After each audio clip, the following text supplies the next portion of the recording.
Okay, in the past we talked about the time domain, alright, transforming into the Laplace domain.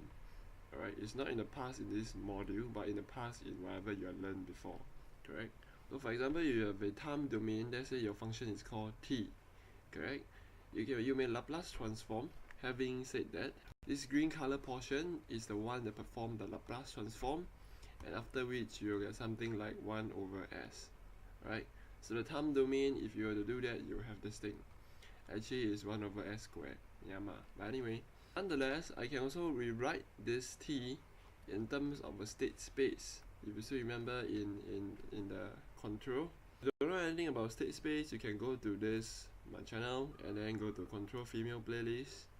Alright, you may watch all this section. Alright, l10v4, l10v7. Alright, this is under the control female playlist. What you're actually watching is actually control male playlist now. Okay, it's one of the video under this section.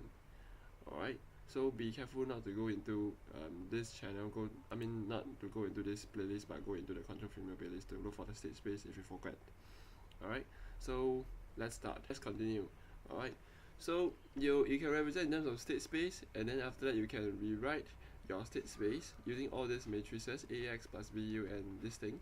You just sub it in all over here, alright, and after that you eventually get your transfer function in the g of s, but I should say f of s. Okay, so this thing over here is your answer over here. You should get 1 over s squared also. Alright, so this is in terms of the time domain and the Laplace domain, correct? But so this whole thing all along that we have been talking about is the analog system.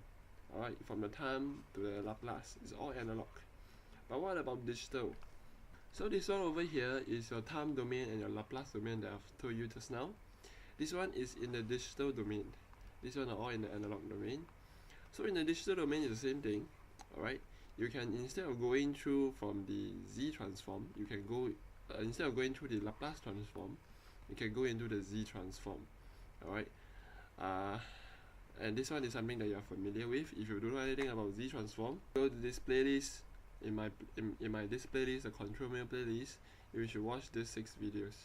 Alright, nonetheless, you understand what is z transform using the 0th order whole. So remember, it's always 0th order whole if you're talking about state space. So eventually you'll get a certain transfer function in the digital domain. Alright. Alternatively, you can also use the state space design, or in terms of a digital system. Also, by itself already, it have a 0th order whole element in there. You don't need to include any 0th order whole, because during the calculation it somewhat changes your transfer function into a 0th order whole magically. Alright, so it's how they actually design their state space formulation in terms of math. Alright, so you don't need to care about that, but later on we'll talk about how to derive this. Alright, so this thing over here is your digital, this thing is over here is analog. So my purpose of this video is actually to inform you that the digital transfer function, alright, can be represented also by a z transform or by a state space. Same thing from the analog. The analog system, the Laplace can be represented by a Laplace transform, or also can be represented by a state space. Same thing over here, just z transform, this is s transform, this is state space, this is still state space. But the formulation for this over in this digital one is a little bit different. Alright, so therefore this is the introduction video to state space, to give you a full understanding of what are we doing next. Alright, so in the next video we'll talk about how to transform a certain transfer function in the Laplace domain, or using a z transform to get a digital transfer function. Alright, and then after that I will use this one to actually derive also, so that these answers over here will actually give you certain answers already. So I'm going to use this to prove to you that they are the same. Alright, so I repeat again, I z transform, I get certain answer.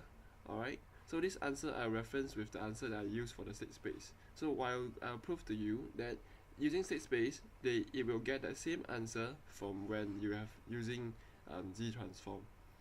Okay, I hope that I'm pretty clear. I don't know what. Anyway, so you get my meaning lah. Okay, so I'll see you in the next video to z transform a certain transfer function. So see you there.